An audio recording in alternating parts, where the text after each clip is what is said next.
이번엔 제가 여러분 그 중국 그 중부 동쪽에 있는 상해, 샹하이 그 상해에서 좀 남쪽으로 가면 상해에서 한 1시간 반 정도 비행기를 타고 가면 장사라고 하는 곳이 있습니다. 장사.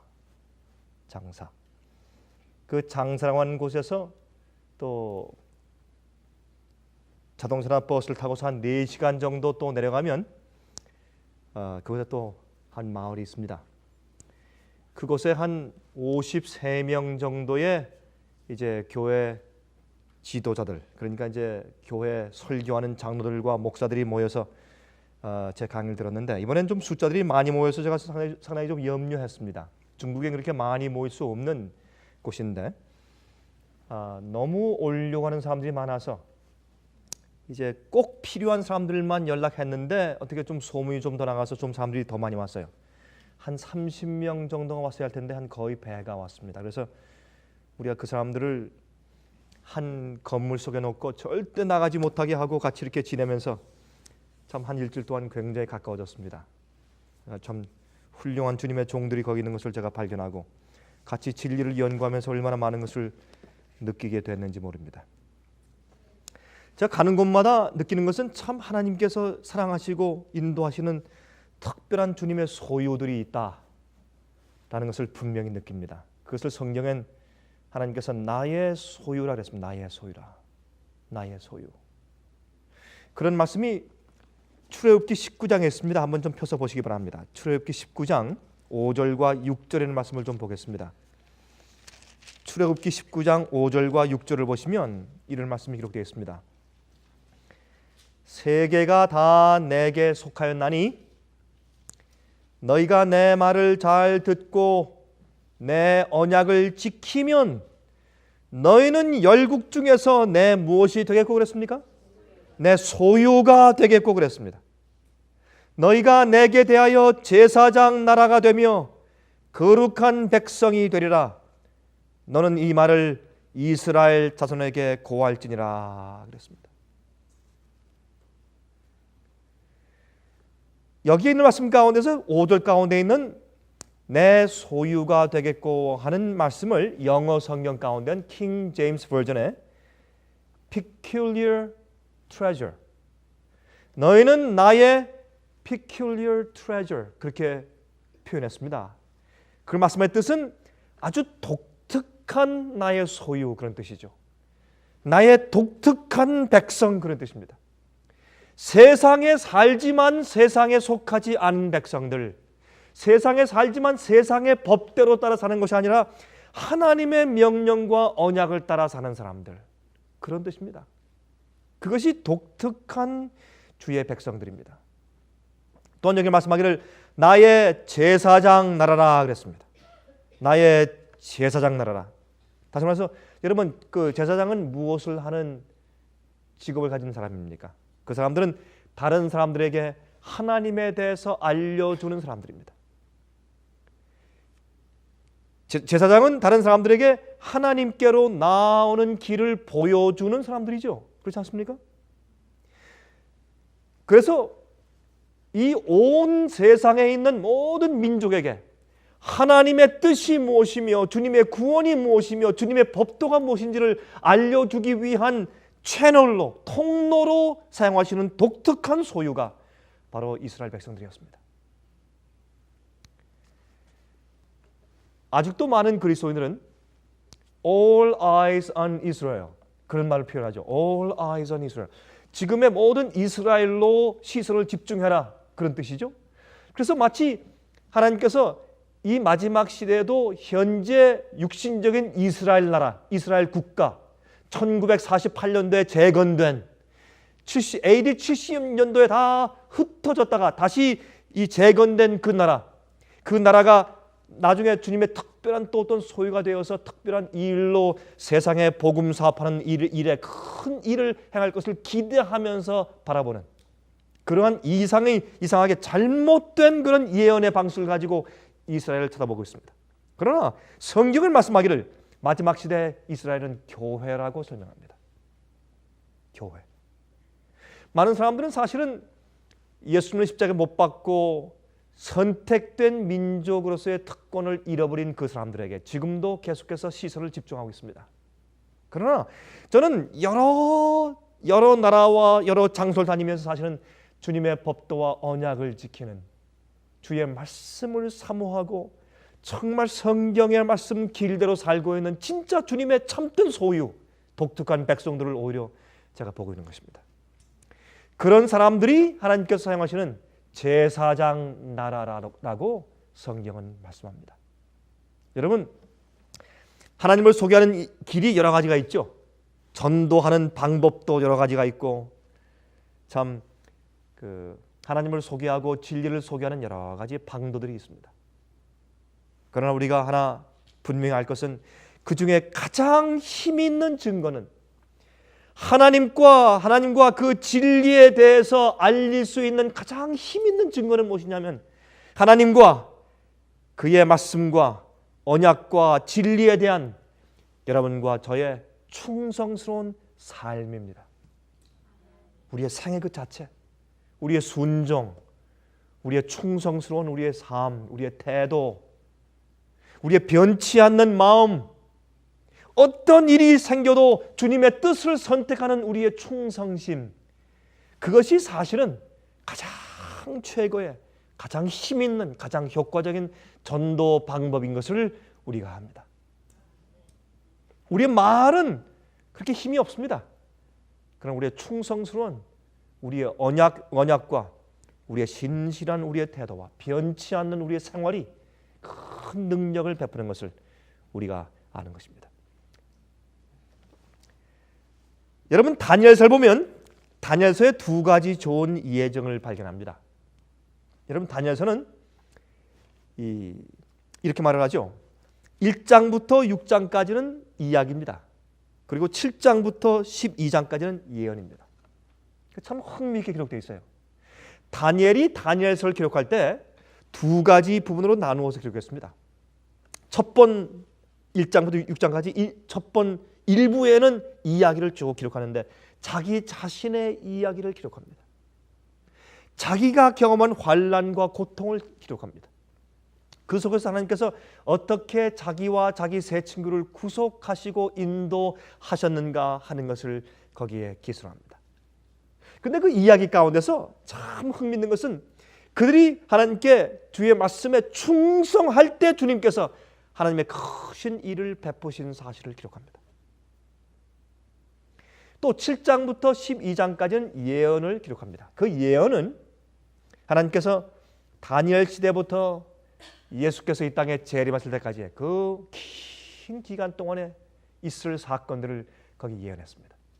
그래서 우리가 다니엘서를 연구할 때 이렇게 이해하는 게 좋겠습니다. 다니엘서는 7장부터 12장까지에 기록된 그 예언을 통과하는 백성들이 가져야 할 성품, 7장부터 12장까지에 기록된 모든 각 시대마다에 있을 그런 환난과 어려움에 대한 예언을 통과하는 주의 백성들, 그 특별한 독특한 주의 소유들이 어떠한 품성과 어떤 생애를 가져야 할 것인가 하는 것을 알려주고 가르쳐주는 내용이 다니엘서 1장부터 6장 가운데 기록되어 있는 것입니다.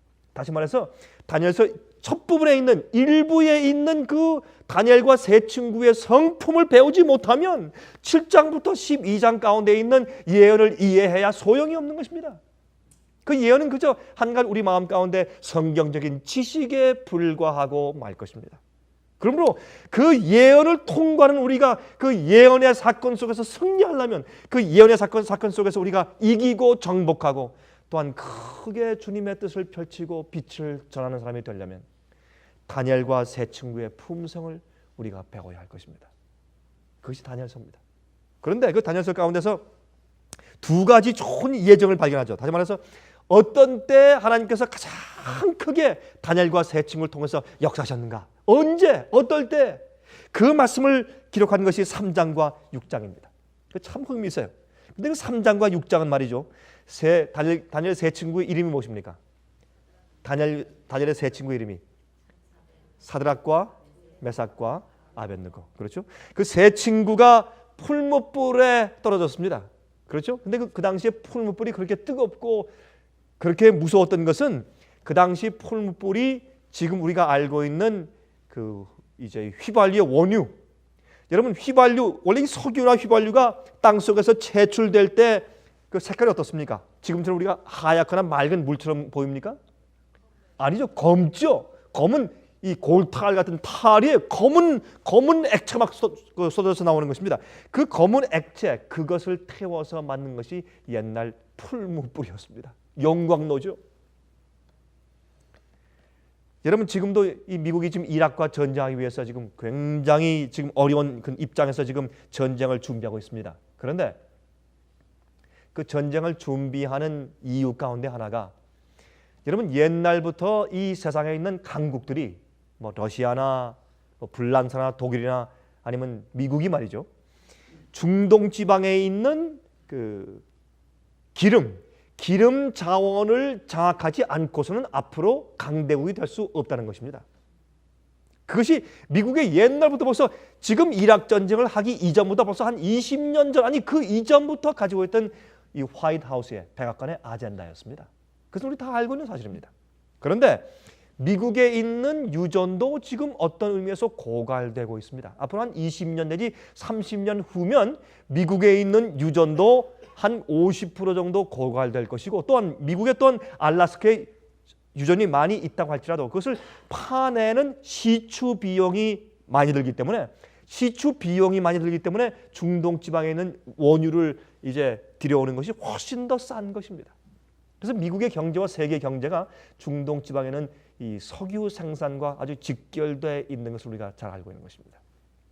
좀 여담이지만은 그런데 이제 이 후세인이 지금 사실 미국을 미워해서 이락에 있는 석유를 시추할 수 있는 파낼 수 있는 권한을 사실은 러시아와 불란서에 많이 주었습니다.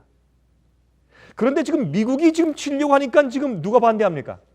불란서하고 러시아가 반대합니다. 그 뒤에 이 오일 문제가 걸려 있는 것입니다. 미국이 이락을 점령하면 그들이 지금 가지고 있는 컨트랙트가 전부 다 무효가 되니까 전부 미국과 영국이 주장하지 않겠습니까? 여러분 그 BP 가스 스테이션 그죠? BP 우리가 주로 쓰는 그 가스 스테이션 BP죠. 그 BP가 British Petroleum 그 영국 회사입니다. 그게 British 그래서 영국 소유 회사입니다. 그게 그래서 사실 영국과 미국의 앞으로의 장래 경제가 달려있기 때문에 지금 이락 전쟁에 그렇게 귀추가 주목되어 있는 것입니다.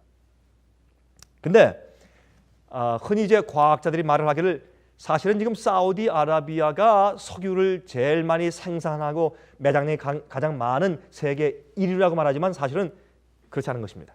세계 1위는 이락입니다. 이락은 시추하지 않은 파지 않은 유전이 많이 있어요. 그래서 파지 않은 유전의 매장량을 전부 계산하면 이 세상에서 가장 큰 이제 석유 아니면 휘발유 매장량을 가지고 있는 나라가 이락인 것입니다. 여러분 이 전쟁하는 이유를 여러분께서 아시겠죠? 그 이유가 뒤에 숨어 있는 것을 여러분께서 아실 것입니다. 그런데 그 당시에 이제 느부갓네살 왕 당시에 그렇게 뜨거운 풀무불이 있었던 이유는 그들이 엄청난 그런 기름이 솟아 올라오는 그런 자원을 가지고 있기 때문에 그것을 태워서 그렇게 뜨거운 이 금과 은과 철을 녹여서 엄청난 부를 누리고 또 엄청난 그 영광로에서 이 순금을 얻을 수 있고 또한 철을 녹여서 또한 이런 무기를 만들 수 있는 그런 강력한 나라가 된 것을 우리가 역사 가운데서 볼 수가 있는 것입니다. 재미있는 것은 지금 후세인 대통령이 가장 존경하는 사람이 느부갓네살 왕입니다. 왜냐하면 이락이 옛날 바벨론 나라 바로 그 본토니까. 참 재미있죠?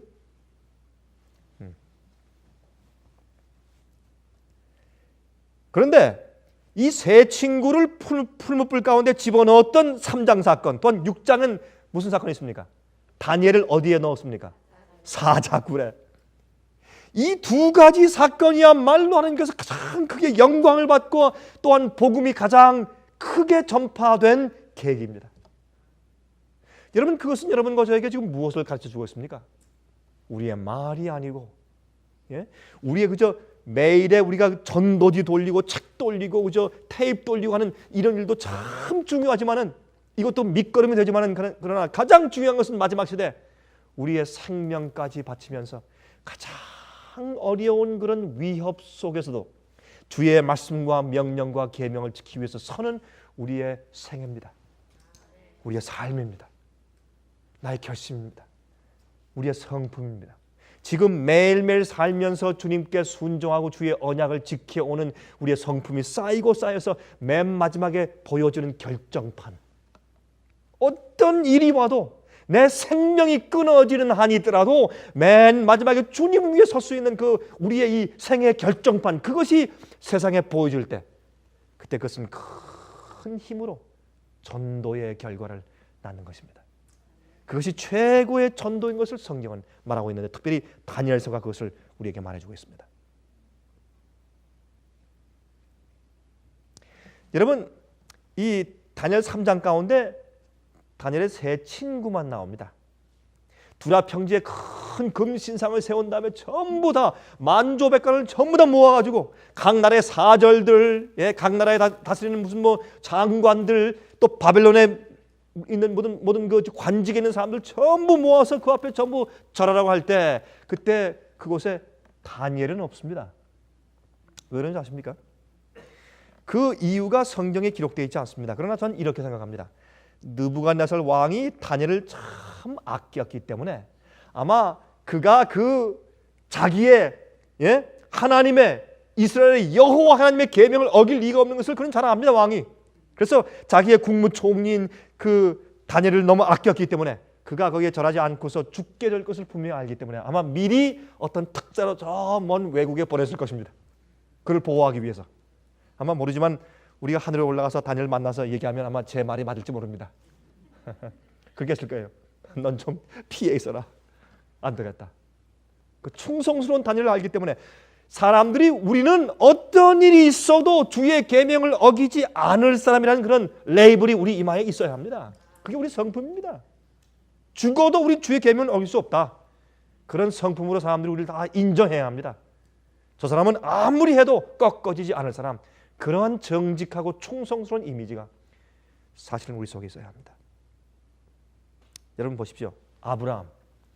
아브라함은 두 번이나 하나님의 능력을 경험하고 또한 주님의 뜻대로 살고 있으면서도 그가 자기 아내를 잃어버릴까 봐 무서워서, 자기 아내가 너무 아름답기 때문에 여러분 나중에 자기 아내가 한 60세, 70세 된 다음에도 거짓말했어요.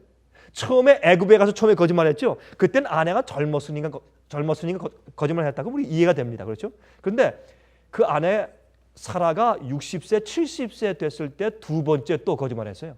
여러분 그렇죠? 아브라함이 두 번째 자기 아내가 자기 여동생이라고 두 번 거짓말했습니다. 무서워서, 자기 아내가 예쁘니까 적군들이 와서 자기 아내를 빼앗고 자기를 죽일까 봐 무서워서.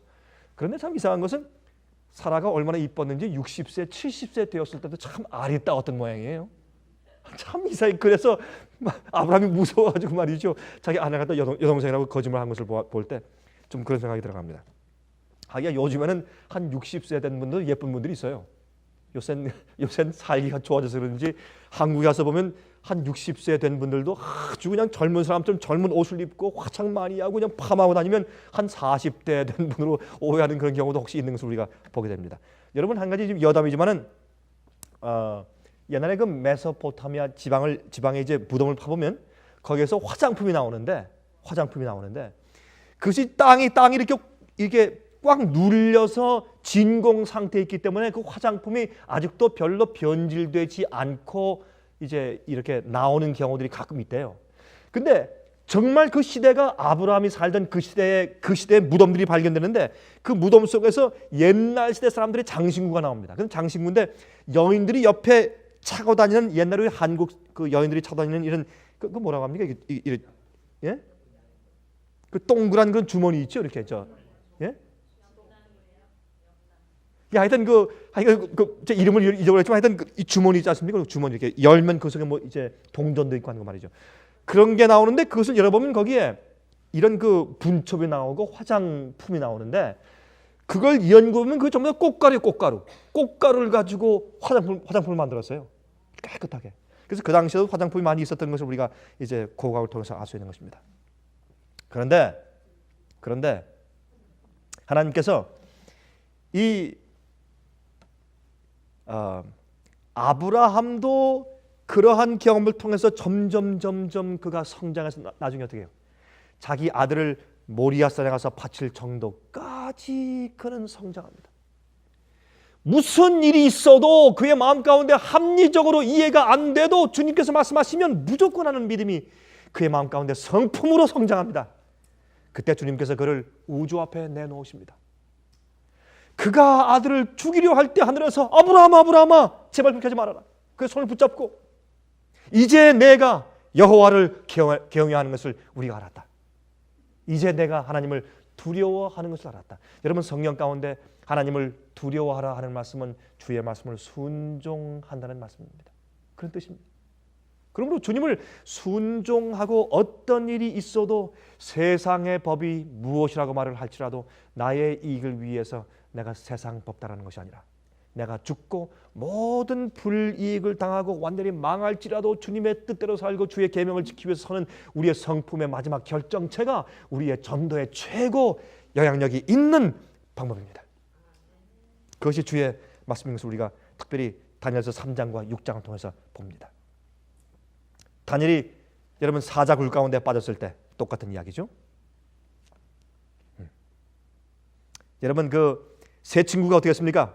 왕이시여, 우리를 위해서 다시 또 음악을 연주할 필요가 없습니다. 연주하시더라도 우리가 안 하겠습니다. 왕께서 원하시면 우리를 풀무불 가운데 던지십시오. 그러나 주님께서 우리를 보호하실 것입니다. 그러나 여기 문제가 있어요. 여기 조건이죠. 주님께서 우리를 풀무불 가운데서 보호하시지 않더라도 우리가 전하지 않겠습니다. 그게 믿음입니다. 저는 그 말씀을 좋아합니다. 주님께서 우리를 보호하실 것입니다. 믿음입니다. 그러나 주께서 보호하시지 않더라도 우린요, 주께서 보호하시면 하겠습니다. 그 이후에는 클로즈가 그 이후에는 소절이 별로 없어요. 많은 경우에. 또 실제로 주님께서 보호하지 않으시면 그저 불평과 불만이 얼마나 많은지. 그래서 우리 생활 가운데서 그렇게 어려운 시련이 끊일 날이 없는 것입니다. 배워야 하니까.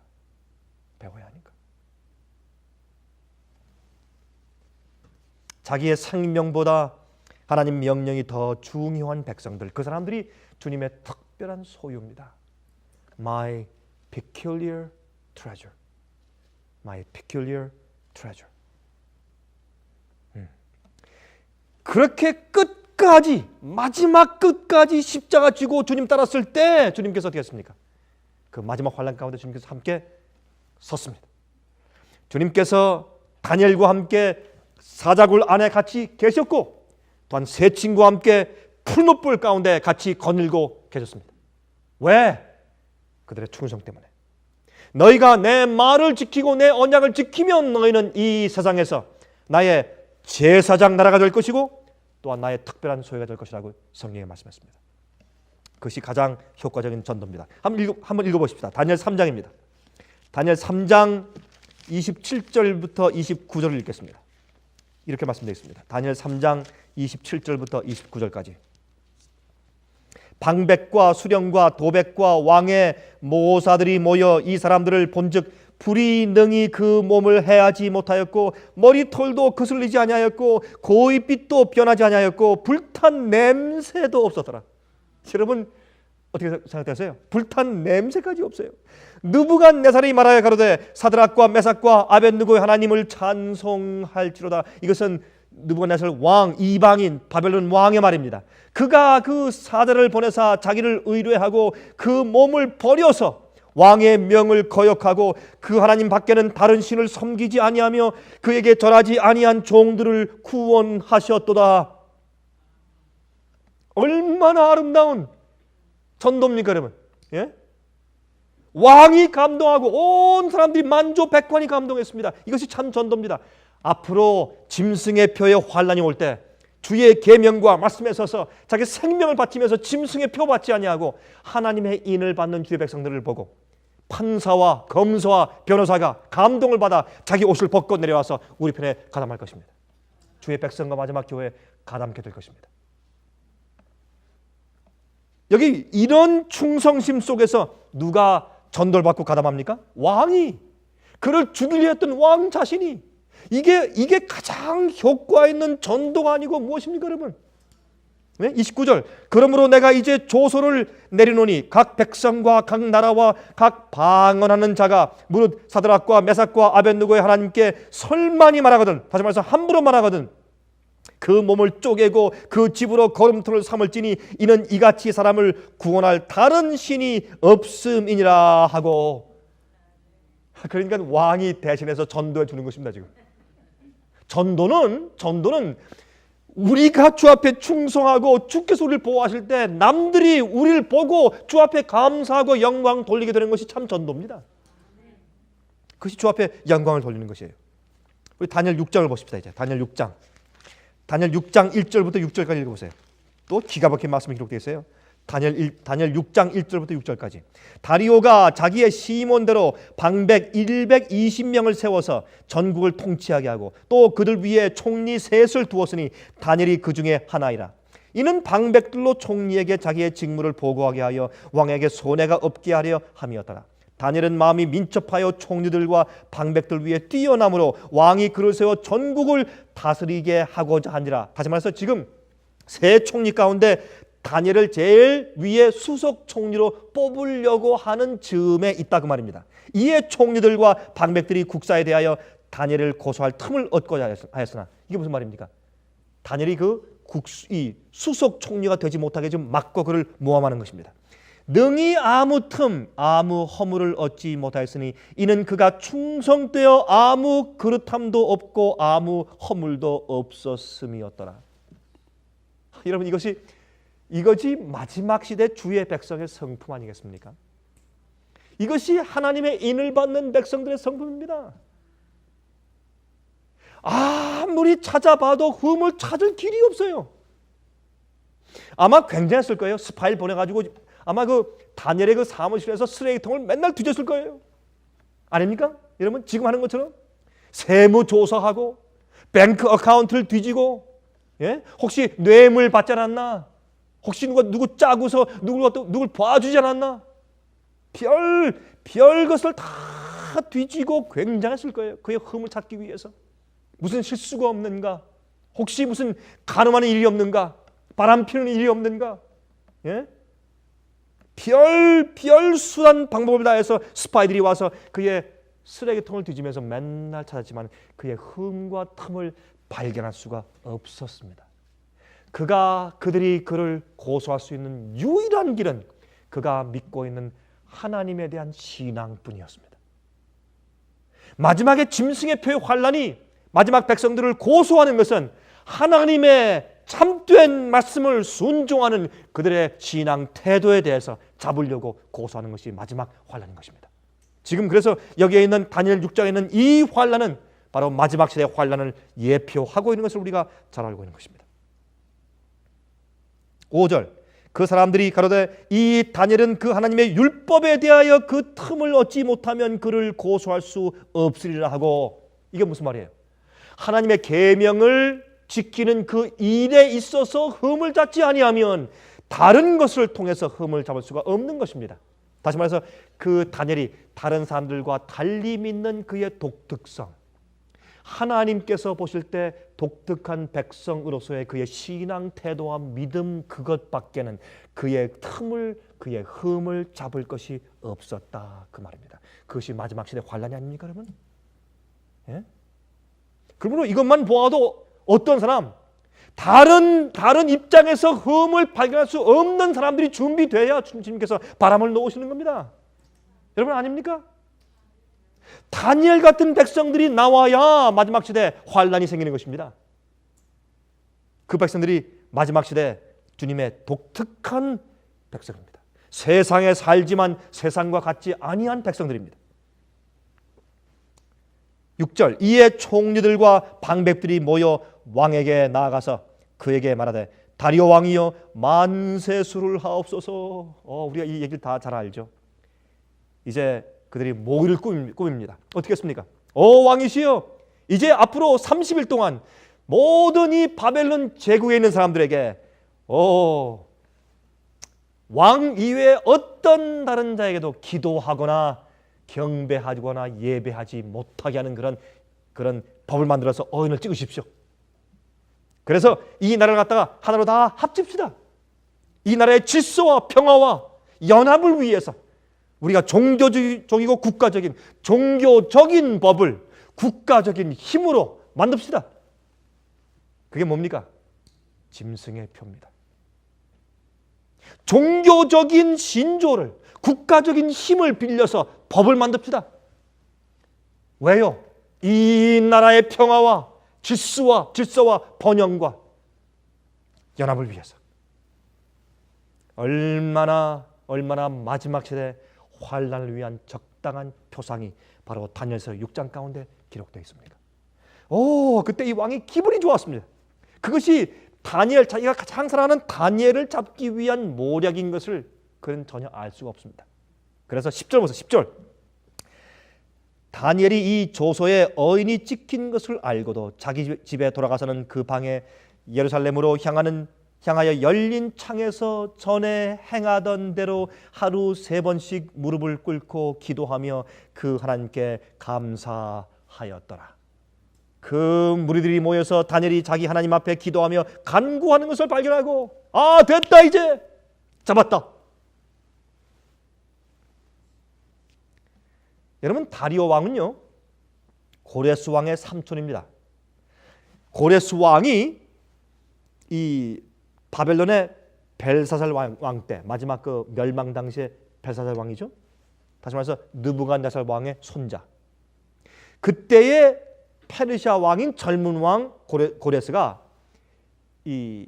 저 북쪽에 있는 유프라테스 강의 그 저쪽 상류 지역을 건너다가 그의 그 마차를 끄는 말이 이 백마가 2마리였습니다. 백마가 2마리가 끌었는데 이제 물을 건너가다가 그 2백마 가운데 1마리가 익사해서 죽었습니다. 물에 빠져 죽었습니다. 화가 나가지고 고레스 왕의 역사를 보면 화가 나가지고 내가 내 말에 대해서 강에게 복수하리라. 이 강을 빼돌려라. 그래서 그 옆에 운할 파가지고 강에게 복수한다고, 자기 말 죽였다고. 참 옛날 왕들은 그래요. 그렇게 우직해요. 이 강에게 복수해라. 그래가지고 그 강을 다 빼돌렸어요.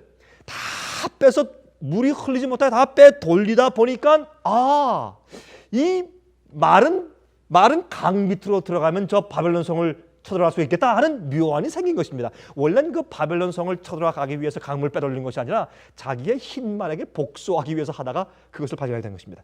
그래서 이제 조용하게, 여러분 고레스 왕이 바벨론을 점령한 그 길을 고고학에서 읽어보면 아주 정말 조용하게 피 몇 방울 흘리지 않고 벨사살 왕이 3,000명의 이제 직원들을 데리고서 잔치할 때 밤에 몰래 들어가서 쳐서 그만 다 점령한 그 기록이 기록되어 있는 것을 볼 수 있습니다. 그것이 다니엘서 5장 가운데 기록되어 있죠. 그 다음에 고레스가 이제 바벨론 나라를 점령한 다음에 돌아가는 길에 자기의 삼촌인 이제 메데 나라와 페르시아 나라가 동맹국이었습니다. 돌아가는 길에 자기 외삼촌인 다리오 왕한테 갔습니다. 이 다리오 왕은 자기 어머니의 오빠였습니다. 그런데 그 왕한테 가서 이제 바벨론에서 가져온 선물을 잔뜩 가서 이제 주면서 외삼촌, 난 좀 멀리 있으니까 삼촌이 이 바벨론 제국에 가서 대신 좀 다스려 주십시오. 그래서 다리오 왕이 고레스 왕을 대신해서 와서 다스린 것입니다. 그래서 여러분 성경에 보면 이사야서 41장과 42장에 고레스 왕이 바벨론을 점령한 이야기가 나오는데, 근데 왜 다리오 왕이 나오는가? 갑자기 그 이유는 고레스 왕이 자기 외삼촌인 다리오 왕을 갖다 거기 앉혀놓은 것을 우리가 알 수 있습니다. 그때 다리오 왕이 기분이 좋아가지고 자기 딸을 갖다 이제 고레스에게 또 부인으로 주었어요. 그래서 사실은 이 다리오 왕이 고레스에게 외삼촌인 동시에 또한 자기의 장인 어린이였습니다. 그런 입장이 됐었어요. 그때 이 다리오 왕은 나이가 한 64세 정도 되었던 아주 꾀가 많은 아주 그 수완이 있는 그런 왕이었습니다. 그래서 이 바벨론 전토가 컸기 때문에 약 한 120명의 도지사들, governors, 주지사들을 두고서 전국을 다스렸습니다. 바벨론 전토가 지금 그 당시 바벨론 제국이 현재 미국보다 더 큰 면적의 제국이었습니다. 큰 나라였습니다. 120명의 이제 도지사를 통해서 다스리면서 그 위에 120명을 다스리는 세 총리를 두었습니다. 그 세 총리 가운데 한 명이 다니엘이었습니다. 그때 이 다니엘이 너무 일을 잘하니까 다니엘을 수석 총리에 뽑으려고 할 때 지금 문제가 생긴 것입니다. 여러분 그런데 생각해 보세요. 다니엘이 바벨론 제국의 총리였습니다. 어느 왕 때? 어느 왕 때? 느부갓네살 왕 때부터 시작해서 계속해서 나중에 은퇴한 다음에도 벨사살 왕이 벽에 그 쓰여진 그 글 뭐죠? 메데메네 데겔 우바르신 그 글을 해석하자 너무 감동을 받아서 또한 어떻게 해요? 총리 대신 또 삼으려고 할 때 그가 또 어떻게 거절하고 사행했죠?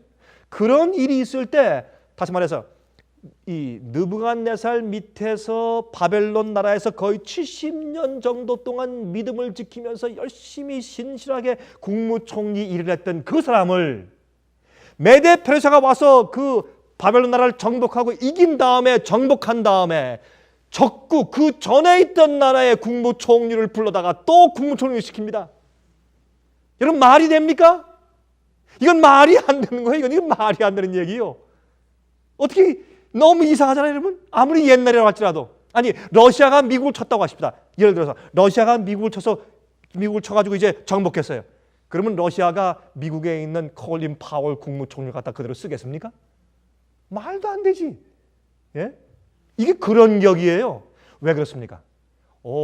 외국 나라에서도 메데와 페르시아도 다니엘이 유대인으로서 바벨론 사람이 아니면서 유대인의 포로로 온 다음에 그가 인정받아서 얼마나 훌륭한 사람이며 얼마나 정직하고 얼마나 충성스러운가 하는 것을 외국에서도 소문을 통해서 잘 알고 있었습니다. 그게 전도입니다, 여러분. 그게 참된 가장 효과적인 전도입니다. 남들이 아는 것입니다. 말을 안 해도.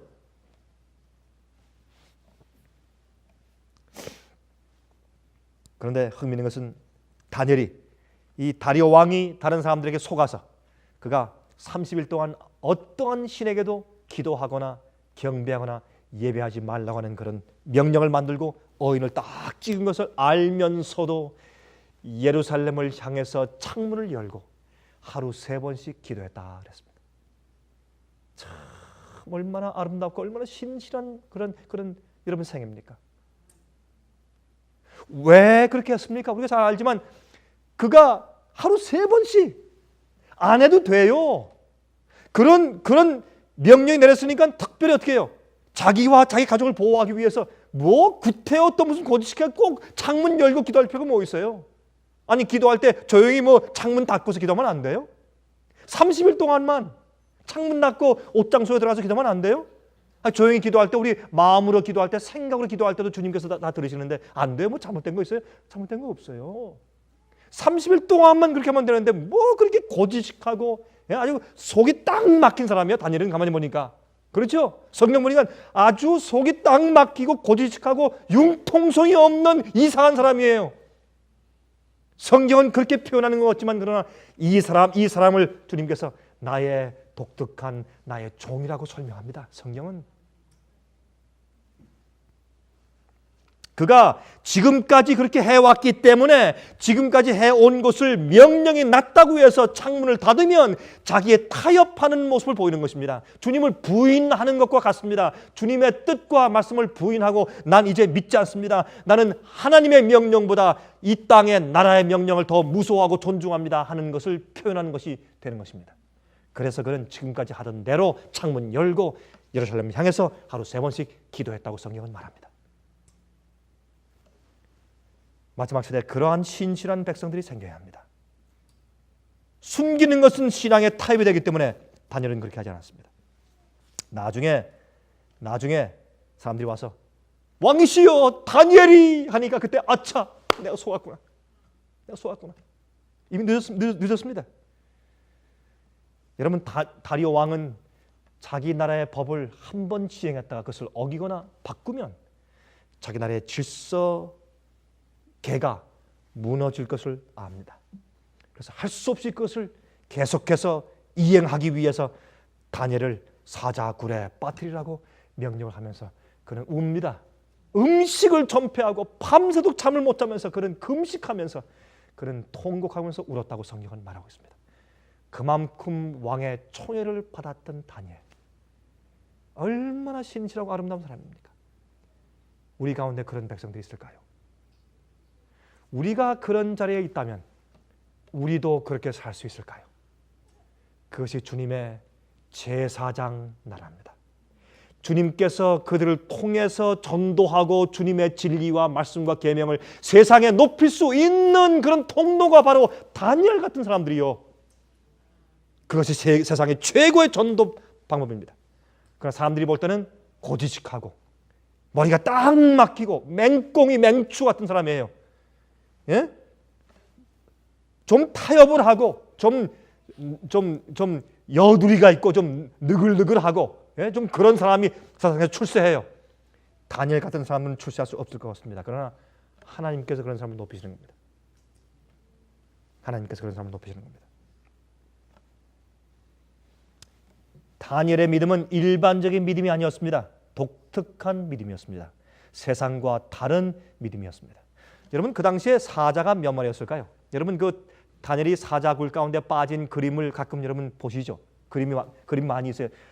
그 Daniel in Lion's Den 그래가지고 이제 그런 그림이 많이 있는데, 그런 그림을 보면 대개 사자가 그저 2마리, 3마리밖에 없어요. 그렇죠? 여러분, 그렇게 적게밖에 없을까요? 나중에 여러분 보세요. 이 다니엘이 산 다음에 다니엘을 모함했던 사람이 다리오 왕이 화가 나서 전부 다 그 총리들과 나머지 2 총리와 그 가족들, 또 모함한 방백들 일부, 뭐 120명은 다 아니겠지만 그 방백들 가운데 뭐 상당 부분과 그 가족들, 식구들끼리 몽땅 집어넣으니까 그 사자들이 말이죠, 배가 고파가지고, 다니엘은 못 먹었던 사자들이 배가 고프니까 그들이 떨어지니까 그들의 몸이 땅에 닿기도 전에 뛰어 올라와서 그냥 전부 다 잡아먹어버렸어요. 그러니 여러분 생각해 보세요. 그러니 사자들의 숫자가 얼마나 많겠습니까? 아마 수십 마리, 한 수백 마리 됐을 거예요. 그렇게 많은 사자가 그 굴 속에 있으면서 다니엘을 건드리지 못합니다. 한 마리도. 여러분 상상하십니까? 사자를 베개 삼아 잠자고 있는 다니엘. 여러분 생각해 보세요. 전 가만히 생각하면 참 재밌어요. 사자를 베개 삼아. 우리가 동물원 가서 사자 가면 이렇게 해도 겁나서 도망가는데, 그렇죠? 사자를, 그 많은 사자가 옆에 쭉 늘어서 있고, 수십 마리가, 아니 어떤 면에서 수백 마리가 늘어서 있고, 쳐다보고 있고, 왜? 군침을 삼키지만 가까이 올 수 없는 그런 입장에서 사자가 호위하고 있는 형편 가운데서 가장 통통한 어미 사자를 갖다 베개하고서 잠자고 있는 다니엘. 그래서 주님께서 보시면 우리를 환난 속에서 구원하시지 환난을 받지 않게 하시는 것은 아닌 것 같아요. 우리에게 환난을 허락하시지만 환난 속에서 구원하시는 주님, 풀무불 가운데서 구원하시는 주님, 그렇죠? 보십시다. 다니엘 6장. 다니엘 6장. 자, 20절부터 봅니다. 20절부터. 다니엘에 든 굴에 가까이 이르러는 슬피 소리질러 다니엘에게 물어가로되, 이것은 이제 그 다음날 아침이죠. 왕이 말합니다. 지금 사시는 하나님의 종 다니엘아. 보세요. 지금 다리오가 하는 말 보세요. 살아계신 하나님의 종 다니엘아. 왜요? 자기가 잘못한 것을 알아요 지금. 그렇죠? 이런 종이, 이런 백성이 참된 주의 독특한 백성 아니겠어요 여러분? 예? 살아계신 하나님의 종 다니엘아, 너의 항상 섬기는 내 하나님이 내가 나의 명령을, 이 국가의 명령을 알고도, 죽을 것을 알고도 계속해서 기도하기를 마지 않았던 충성스러운 다니엘아, 내가 항상 섬기는 내 하나님이, 참 기가 막힌 말이죠. 여러분, 이 다니엘이 전도한 것이 아니라 그 다리오 왕이 전도를 대신 다 해줘요. 그렇죠? 너희 항상 섬기는 내 하나님이 사자에게서 너를 구원하시기에 능하셨느냐? 그때 다니엘이 말이죠, 이렇게 말 안 했어요. 왕이시여, 도대체 뭘 하신 겁니까? 빨리 날 꺼내주십시오. 그렇게 안 했어요. 다니엘의 그 태도를 보십시오. 얼마나 그의 아름다운 성품이 나타나고 있습니까? 아주 그 공손한 태도로 다니엘이 왕에게 고하되, 왕이여, 원컨대 왕은 만세수를 하옵소서. 자기를 죽이려고, 자기를 죽이라고 명령해서 사자 굴속에 빠뜨린 그 왕한테 왕이시여 만만토로 사십시오. 만세수를 사옵소서. 세상에 이렇게 아름다운 성품이 어디 있어요?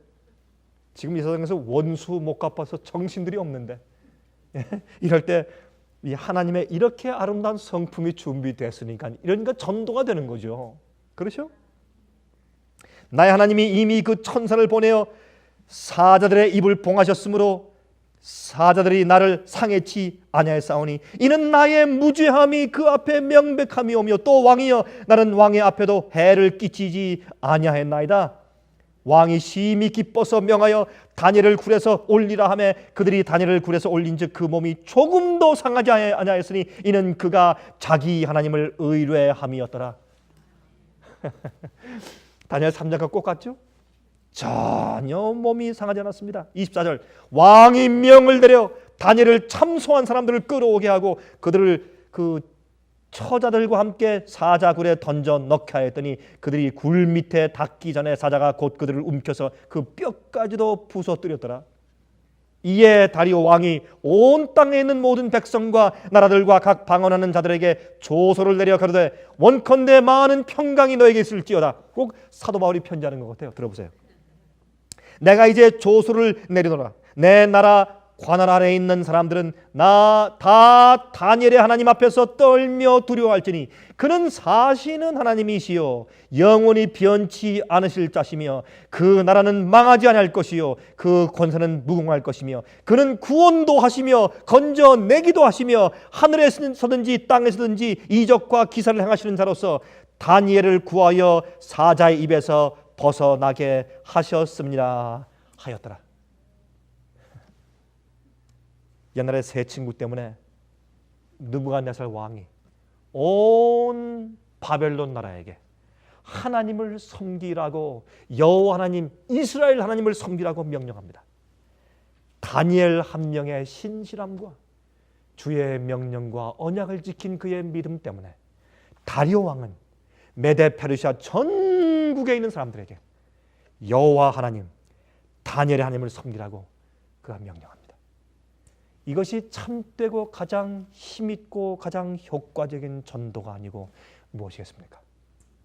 그런데 오늘날 교회가 성장하고 전도하고 더 커진다는 그런 명목하에서 그런 미명하에서 진리를 타협하고 사람들이 좋아하는 이야기만 하고 사람들이 무엇을 원하는지 알아서 그렇게 해주기 위해서 교회 예배 방식을 바꾸고 찬송을 바꾸고 유행가식의 찬송을 들여오고 유행가식의 리듬을 들여오고 소프트 락을 들여오고 하드 락을 들여오고 음악을 바꾸고 예배 형식을 바꾸는 것입니다. 이번에 한국에 와서 보니까 어떤 분이 그런 얘기를 해요. 어떤 교회는 말이죠, 사람들한테 인기를 얻기 위해서 주일날 예배 드릴 때 어떤 큰 교회예요. 큰 교회인데 목사가 설교할 때 뒤에서 말이죠. 미스 코리아 할 때 입을 수영복 있죠. 그런 옷을 입은 여자들이 쭉 나와서 막 춤을 춘대요. 막 이제 그 찬송을 부를 때 막 춤을 추고 그렇게 하면서 예배를 드리는데요. 설교할 때.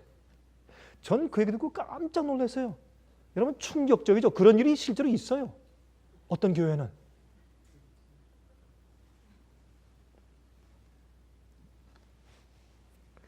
하나님께서 우리를 제사장들로, 다시 말해서 구원의 채널로 사용하시는 일에 가장 중요한 것은 진리와 진리에 대한 충성입니다. 오늘날 많은 교회들에 그것이 빠져 있는 것입니다. 교회를 성장시키는 미명하에서 진리와 말씀을 타협하면서 사람들만 모으려고 하는 것은 이 성경의 교회가 아닙니다. 다니엘의 세 친구와 또한 다니엘의 위기는 하나님께 영광을 돌리기 위한 기회였습니다. 마지막 짐승의 표 환란도 마찬가지입니다. 진리가 승리하고 주의 백성들 참 교회가 승리하게 될 것입니다. 여러분 그 참 교회 백성들은 옛날에 출애굽기 19장에 주께서 너희는 이 세상에 나의 제사장 나라요 거룩한 백성이라고 말하면서 너희는 나의 peculiar treasure, 나의 독특한 소유라고 말씀하신 그런 사람들이 마지막 시대에 생기는 것입니다. 마지막 시대에 생기는 것입니다.